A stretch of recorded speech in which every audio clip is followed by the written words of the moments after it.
알뜰하시고 알짜배기 어머님들은요, 선생님이 검증만 된다면 네네. 일부러 레벨 테스트는 대형 학원에 가서 받고 수업은 공부방에서 해요. 왜냐면은 피해야 될 공부방과 이 공부방을 한번 생각해 봤으면 좋겠다 아쉬울 그런 공부방 좀 비교를 해주신다면요.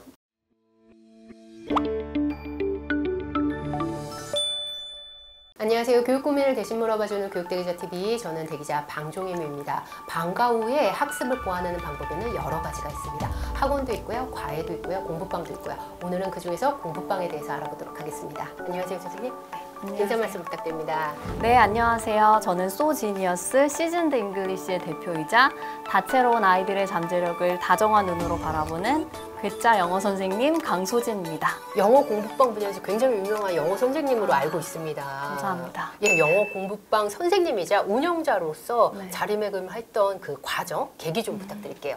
처음부터 아이를 가르쳤던 건 아니고요. 네, 대학교에서 네네. 영어 모의 면접 같은 그런 컨설턴트 역할을 하다가 아이들을 몇몇 가르치는 계기가 생겨서 아이들을 가르치게 됐는데 너무너무 잘 맞는 거예요. 초등학교에 방과 후 활동을 계약하게 됐고 네, 거기서 방과 후 지도를 하신 거죠? 네네, 지도를 하게 됐고 그 계기를 통해서 더 주인의식을 가지고 내 아이처럼 키워보고 싶다. 그래서 공부방을 10년 이상 10년 이상 하기 위해서 노력하셨던 부분, 영어를 잘 가르치기 위해서 노력했던 점 뭐가 있을까요? 아이들 영어와 성인 영어가 다르다라는 걸 많이 알았고요. 네네. 아이들 영어는 언어 자체도 살아있기 때문에 계속 유동적으로 변하게 되잖아요. 스타일도 그렇고 그 다음에 교육 트렌드도 계속 변하게 되는데 이런 변화를 얼마나 빠르게 게으르지 않게 파악을 해서 내가 스스로 변화를 할 수 있는가. 내 티칭 스킬에 있어서 요즘 2018년대생은 어떤 특징이 있을까? 2020년대 아이들은 다 다르거든요. 1년 갭 차이로도 다른 것 같아요. 2021년 아이와 2022년에 1학년 아이들은 많이 다른 것 같아요. 그 영어 교육 트렌드도 많이 다르고요. 네네네. 예전에는 예비 중등 점수가 잘 나오면 되니까 뭐 3학년 때 시작하는 거에 맞춰서 했다면 뭐 지금은 그렇게 되면은 엄청나게 늦춰지는 거잖아요. 그리고 저는 지금 교육 편중 지역, 그 학군 지역에 관련된 아이들을 주로 가르치고 있는 게 아니고 그냥 전국에 있는 가장 평범한 아이들 대상으로 가르친다고 감안하고 들어주시면 좋을 것 같아요. 그렇기 때문에 보통 공교육 1학년이 돼서 영어를 시작하려고 그런 경우가 굉장히 많죠. 그랬을 때 예전에는 한 5년 전만 해도 스피킹, 발음 좋은 게 굉장히 중요했단 말이에요. 근데 이게 점점 아이들이 자기 생각을 표현할 수 있는 거, 이제 쓰기 영역이 점점 중요해져 가고 요즘은요? 있고. 네네네. 그래서 아이들이 뭐 에세이 능력 같은 거, 에세이 라이팅 능력이 되게 중요해져 가고 발음이나 말하기는 그냥 기본이 되었어요. 그리고 엄마표 영어의 활성화로 인하여서 이미 1학년이 되었을 때 ABC를 배우는 아이들도 있지만 이미 열성 어머님들로 인해서 다양한 원서를 접하여서 이제 다독을 많이 시켰던 아이들도 많이 있고요. 그럼 편차가 엄청나게 크겠네요. 네, 그렇습니다. 편차의 갭을 줄이기 위해서 브릿지 역할을 하는 게 공부방이라고 생각을 해요.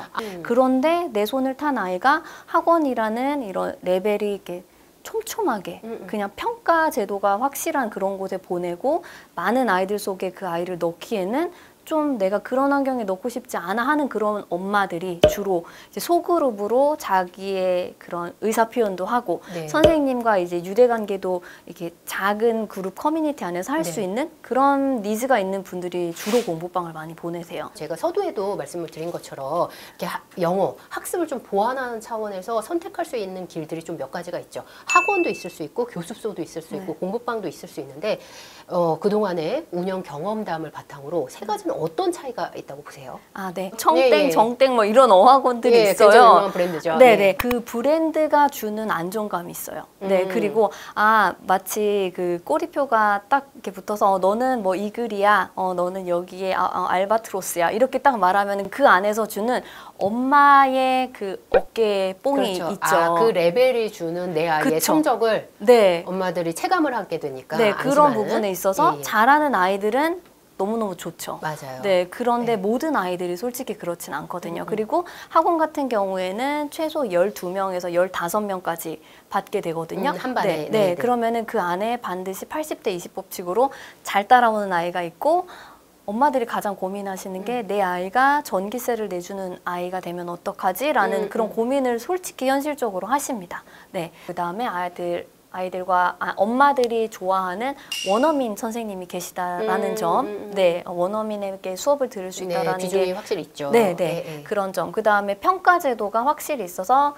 공부를 되게 의욕적으로 잘하는 아이들에게는 그런 성취의 폭이 기회가 되게 많다라는 점이 어학원의 장점이라고 생각을 해요. 단점은 뭐라고 생각하세요? 단점은 강사 선생님들께서 이제 스위치가 됐을 경우에 기존에 배웠던 선생님과 이게 맞지 않을 경우에 똑같은 어학원 브랜드임에도 불구하고 선생님의 이탈과 그렇죠, 이직으로 맞아요. 인해서 네네네. 생기는 그 갭들이 선생님의 선생님을 그런 타는 부분들. 경우들이 있죠. 맞아요. 예, 예. 그다음에 이제 공부방 같은 경우에는 네네. 내 아이에 맞는 내 아이의 색깔이 맞는 선생님을 찾아서 소수 정예로 보통 공부방은 4명에서 6명 정도로 제한이 되거든요. 4명에서 6명이에요? 네. 원래 9명 이하는 맞아요. 네네 9명 이하로 돼 있죠. 맞아요. 법적으로 이렇게 따지면 어학원과 교습소 같은 경우에는 허가제이죠. 네, 맞아요. 공부방 같은 경우는 신고제로 운영이 맞아요. 되죠. 예. 네. 그 특징을 좀 교습소 같은 경우에는 선생님 외에 다른 보조 선생님을 쓸 수 있는 교습소는 네, 네네. 그렇지만 공부방은 원장 선생님 혼자 1인 체계 시스템이라는 거. 1인 체제. 네. 네네. 그렇기 때문에 다 장단점이 있겠지만 그 선생님이 이 아이를 향해서 얼마나 자기 자식처럼 가르치느냐. 네네네. 네, 이런 주인의식 같은 부분이 굉장히 그다음에- 중요하겠네요. 네, 맞아요. 공부방은. 비용 면에서도 좀 차이가 있나요? 네, 그래서 되게 알뜰하시고 알짜배기 어머님들은요, 선생님이 검증만 된다면 네네. 일부러 레벨 테스트는 대형 학원에 가서 받고 수업은 공부방에서 해요. 왜냐하면 그만큼 비용이 차이가 나기 많이 때문이거든요. 차이나요? 네네. 그래서 어학원은 일단 30만 원 중반에서 후반으로 간다면 이제 공부방은 교육청에서 정해준 단가가 있기 때문에 거의 한 3분의 2 가격 정도 되는 것 같아요. 그러면 단점은 뭐가 있을까요? 공부방의 단점은요, 신고제이고 그 선생님이 어느 정도 역량인지가 제대로 검증이 되지 않았기 때문에 그 부분에 대해서 실력을 파악을 하시는 게 되게 중요한 것 같아요. 1인 체제니까 더 중요하겠네요. 네, 맞아요. 그럼 만약에 교습소는 지금 장단점을 빠져 있는데 교습소는 예. 크게 다르지가 않아요. 대신 공부방이랑요? 네, 공부방이랑 크게 다르지가 않은데 교습소는 상가 건물에서 운영을 하느냐, 그 다음에 공부방은 혼자서 집에서 운영하느냐. 그 집이 아파트나 단독주택도 되나요? 네, 상관없습니다. 상관없어요. 네. 공부방을 복습으로 좀 활용한다든지 아니면 뭐 기타 다른 학습을 좀 보완하려는 방법으로 많이 활용하시는데 공부방을 선택했을 때 어떤 점을 좀 살펴봐야 될까요?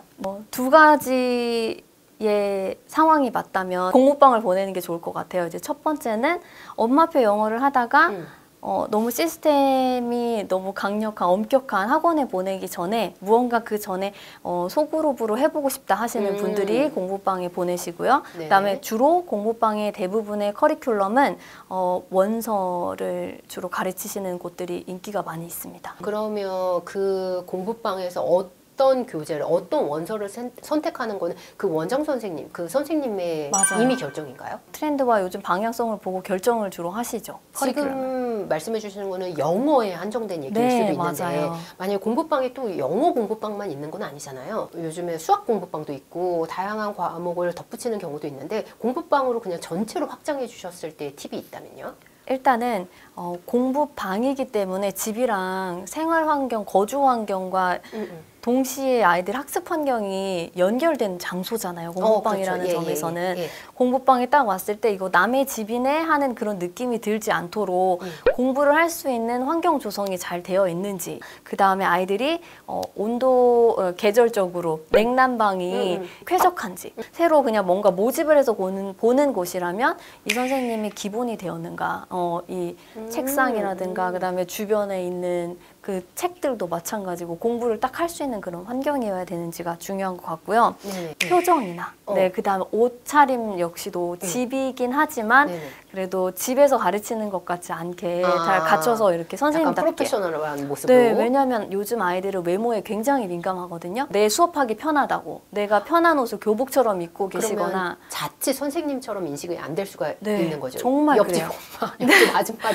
네, 생각할 수 있는 이모라고 거죠. 말이 잘못 나올 수도 있는 거죠. 근데 아이들은 그런 부분에 실제로 권위가 그 아웃핏으로 나오기 때문에 네네. 엄마들이 보셨을 때 선생님들이 그런 걸 보셔야 될 것 같아요. 그러면 거기 공부방에 갔었을 때 네. 어떤 질문으로 원장님께 물어보는 게 효과적일까요? 네, 여기 수업을 계속 지속적으로 받아야 됨에 있어서는 휴강과 보강에 대한 이런 원칙을 잘 지키는지에 대해서 엄마들이 물어보셔야 될 것 같아요. 휴강과 보강을 어떻게 하는지. 네. 그러면 피해야 될 공부방, 민감한 질문일 수 있겠지만 피해야 될 공부방과 놓치면 안 될 아쉬울 그런 공부방 좀 비교를 해주신다면요? 네, 말씀드렸듯이 공부방은 어떻게 보면은 선생님 자체의 역량이 너무 가장 중요할 것 같아요. 중요한데 네네. 역량뿐만이 아니라 네, 선생님의 인품이나 음. 그다음에 자기 성찰 능력 이런 것들이 중요할 것 있어야 될 것 같아요. 같아요. 초등학교 아이들은 거의 에너지가 그렇죠. 교류가 되기 때문에 네네. 선생님이 액티비티도 많이 해야 네, 되고. 맞아요. 액티비티를 해야 되는 선생님이 그게 재미가 없거나 그러면은 음. 이제 아이들이 같이 동기부여가 저하되기 때문에 떨어지니까. 네. 네네. 결국에는 선생님 역량이 가장 중요할 것 같아요. 네. 그러면은 공부방에서 신고제면 이 네. 선생님의 따로 자격 기준이 있나요? 자격 기준은 네네. 일단은 4년제 대학을 나오신 나오신- 분은 신고를 하실 수가 있어요. 어, 엄마표 영어로 내 아이를 너무 잘 키웠는데 이제 내가 너무 아이에 대해서 잘 알아. 그래서 이제 내 엄마표 했던 거를 공부방으로 다른 아이들도 가르쳐보고 네. 싶어 해서 오신 실력 있는 엄마표, 그러니까 엄마들이 주로 공부방을 많이 하시는 것 같아요. 그런 것 같네요. 네, 엄마표 네, 영어로 아이를 가르치다 보니까 보니까 반 우리 아이의 전문가가- 성공 경험을 다른 아이한테 접목시키고 싶은 어머님들이 네. 많으실 것 같아요. 아, 그리고 어학원에 있다가 내가 이 정도 능력이 이 어학원에서 인정을 받았는데 내가 원하는 만큼의 그런 수입이 안 나오는 것 같다. 네네네. 그러면은 본인이 따로 이제 나와서 차리시는 차리시는 경우가 경우도 있어요? 많죠. 정말 근데 말씀 들어보니까 선생님 간의 편차가 굉장히 클 것 같아요. 네, 맞아요. 실력의 편차. 맞아요. 근데 이게 맨 처음에 알 수 있을까요?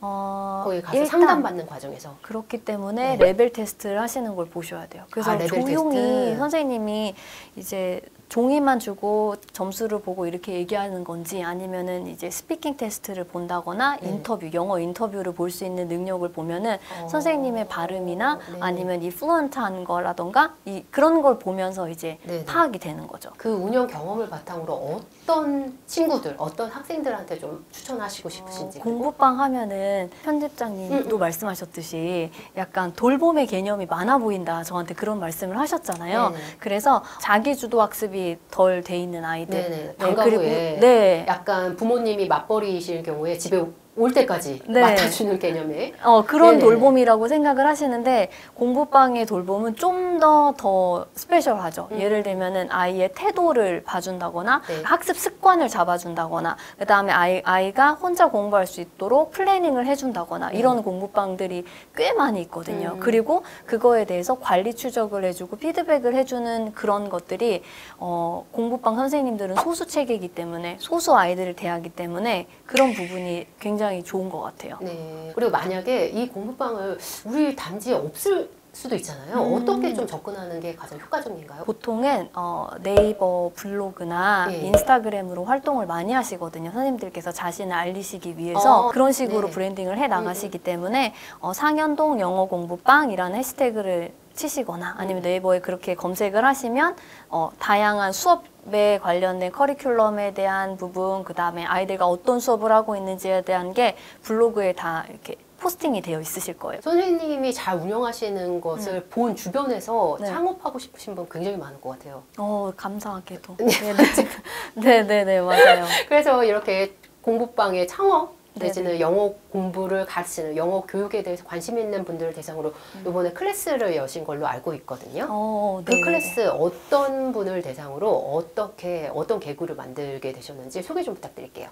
교육 사업은 특이하게도 그냥 돈만 잘 벌면 되는 것이 아니라 수익만 내면 되는 것이 아니라 어느 정도 존경을 받아야 되는 값이 필요하다고 필요한데 네. 그 부분에 대해서 내가 존경받을 책임감과 것인가, 사명이 있죠. 네네 네. 사명과 이 부분에 대해서 되게 밸런스를 맞추는 걸 어려워하시거든요. 그 클래스박스에서 담는 거는 사실 스킬적인 부분이 아니라 저는 실제로 10년 이상 운영을 하다 보니까 실력보다 더 중요한 거는 멘탈이라고 생각을 하거든요. 네네. 예를 들면은 높은 기준에 있어서 아이가 실패했을 때 네네. 또는 또 같이 공부했던 친구에서 경쟁으로 인한 비교감이 왔을 때 이런 마인드적인 어떻게 보면 비인지적인 부분에 대해서 선생님들이 성적만 잘 나오면 되는 거 아니야? 라고 생각하시지만 그냥 공부만 가르친다고 아이들이 성적이 잘 나오는 게 아니라 네. 이런 멘탈 부분을 선생님도 잘 관리해야 되고 아이도 잘할 수 있도록 해야 네네, 되거든요. 네.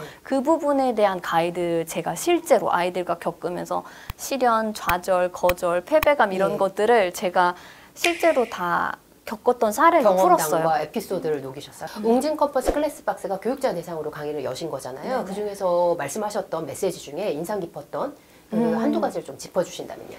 모든 교육자 대상을 하는 건 아니고요. 공부방을 창업하고 싶어 하시는 네네. 분들에 대한 그 강의를 열었는데요.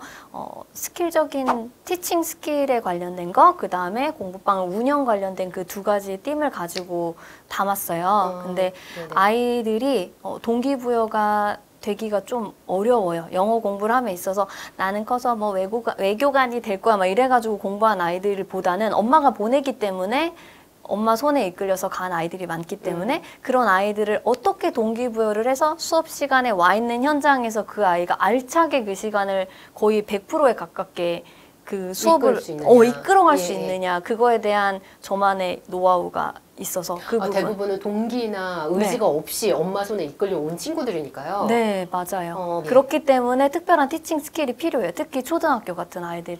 그 다음에 선생님들께서 운영 창업을 하거나 또는 실제로 아이를 가르쳐 봤을 때 내 맘 같지 않구나 하는 경우들이 너무 상당히 많죠. 네. 많기 때문에 그때마다 내가 내 마인드셋과 내 멘탈을 어떻게 잡아야 되느냐. 네네. 왜냐면 포기하고 싶은 순간들도 되게 많으시거든요. 내가 열심히 그러실 것 가르쳤는데 같아요. 네. 떠나는 경우, 그다음에 열심히 가르쳤는데 내 목표나 욕심만큼 그 결과가 나오지 않은 아이들을 향해서 자꾸 선생님들이시다 보니까 양심이 이제 본인을 찌르는 경우가 많아요. 죄책감이 많이 있으시거든요. 이제 그런 같아요. 경우에 네. 내가 어떤 포기하지 않고 다음 단계로 가서 2년 차, 3년 차, 이렇게 10년 차로 계속 롱런해서 네. 내가 교육 사업을 할 수 있는지에 대한 그런 그러면 부분을 담았어요. 힘들다는 그런 피드백을 많이 받으실 것 같아요. 선생님들 많이 만나시니까 네. 그렇게 창업하신 분들을 그럴 때 뭐라고 조언 좀 해주세요.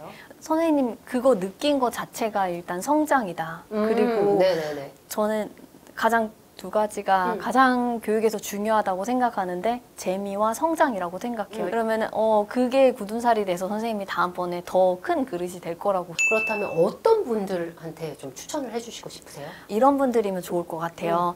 내가 내 아이를 사랑해서 이제 옆에다가 끼고 엄마표 영어로 가르치다 보니 이게 정말 즐겁네. 이 길 가르치는 게 즐겁네. 그래서 나는 이제 나도 내 아이를 어느 정도 키웠으니까 나도 한번 내가 교육 사업을 해볼까 하시는 분들 그런 분들이 보신다면은 굉장히 도움이 될 것 같아요. 그리고 나는 아직 용기가 없어서 내 사업을 차리기는 그래서 학원에 직원으로만 있었는데 네. 나도 내 거를 한번 운영해보고 싶다 하시는 분들이면은 그런 분들이 들으면 좋을 것 같아요. 초기 허들이 좀 높은가요? 예를 들어 운영비나 이런 게 좀 많이 드나요? 그게 가장 없죠. 다른 거의 어학원이나 제로 창업이라고 교수적에서? 생각하시면 될 것 같아요. 네. 지식적인 부분에 대한 연말을 게을리하지 않는다면 거의 제로 창업 수준입니다. 네, 오늘 강소진 선생님의 조언이 공부방을 놓고 고민하시는 많은 분들께 귀한 조언으로 다가갔을 것 같습니다. 장시간 함께해 주셔서 감사합니다.